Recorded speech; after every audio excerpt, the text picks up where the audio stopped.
Alors le Clos Saint-Martin est le plus petit des grands crus classés, avec une superficie très bourguignonne de 1,33 hectare. Il est situé sur un terroir très bien situé, sur le plateau argilo-calcaire de Saint-Émilion.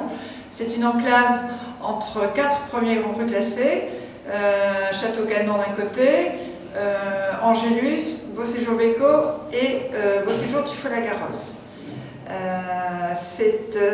Nous avons fait cette dégustation verticale aujourd'hui pour faire un petit peu le point et un compte-rendu du travail que nous avons effectué sur nos vignobles.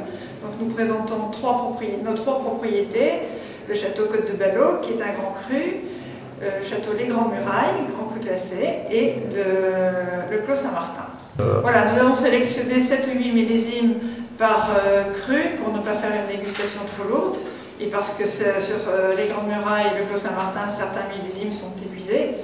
Et nous avons trouvé intéressant de donner un peu la possibilité aux personnes qui travaillent avec nous de faire une synthèse un peu du travail que nous avons fait. Alors je pourrais dire que le millésime 2011 est un millésime qui n'a pas été facile parce que nous avons eu des conditions climatiques pendant l'été plutôt difficiles, surtout juillet et août. Et que ce qui était déterminant sur 2011, c'est d'arriver aux vendanges avec un état sanitaire tel que nous pouvions attendre.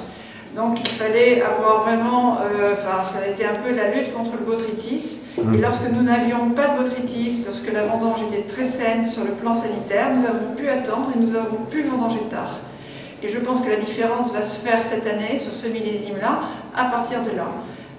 Lorsque l'on a vendangé, lorsque l'on a rentré des raisins en très bonne santé, avec un bon équilibre au niveau des analyses, il y a des très beaux millésimes. On peut comparer avec un millésime assez jeune encore, le 2008, et avec un peu plus de recul, on pourrait, pour plusieurs raisons, le comparer au millésime 2001, parce que ce millésime 2011 arrive après deux millésimes d'exception, 2009 et 2010.